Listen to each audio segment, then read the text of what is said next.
faut quand même te considérer comme positif, même si ton test était négatif. Donc 1 semaine d'arrêt, et puis si tu n'as pas de problème respiratoire, tu peux reprendre le travail au bout d'1 semaine.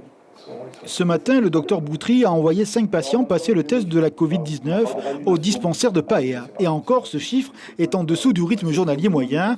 En début de semaine lundi, 18 personnes testées, la moitié positives. Partout donc, le virus circule.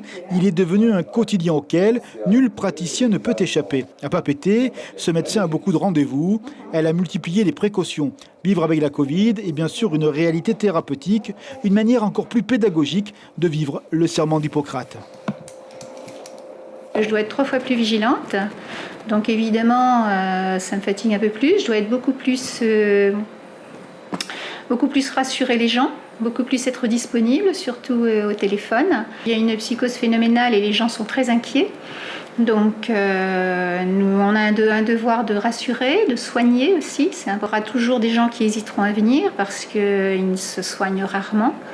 Notre problème de toute façon, c'était de bien être vigilant au niveau des patients qui ont beaucoup de comorbidités et aussi ceux qui sont censés ne pas avoir de comorbidité ou qui ne le savent pas.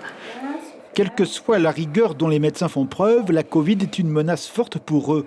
Pas besoin de grandes démonstrations mathématiques pour le comprendre. On connaît le nombre important de docteurs qui ont laissé la vie en Europe. Il y a plus d'1 mois, le docteur Boutry a été touché par le virus sans trop de gravité. Ça fait drôle quand on l'attrape. On se dit, tiens, je suis comme les autres. Je ne suis pas autrement que les autres, je ne suis pas au-dessus des autres. Et on se dit, bon, maintenant, il faut que j'attende la semaine et on verra au bout de la semaine si ça va bien se passer. Ou je vais avoir des complications, je vais me retrouver à l'hôpital. Mais ça travaille quand même un petit peu, quand même. Sur Paea, il y a plus de la moitié des médecins qui l'ont attrapé.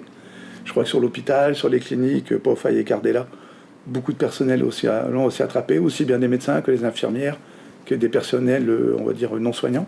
Protégeons nos médecins, ils sont des vigiles de la santé de chacun, où il va sans dire qu'en ces temps de pandémie, les gestes barrières restent la meilleure réponse au virus qui guette.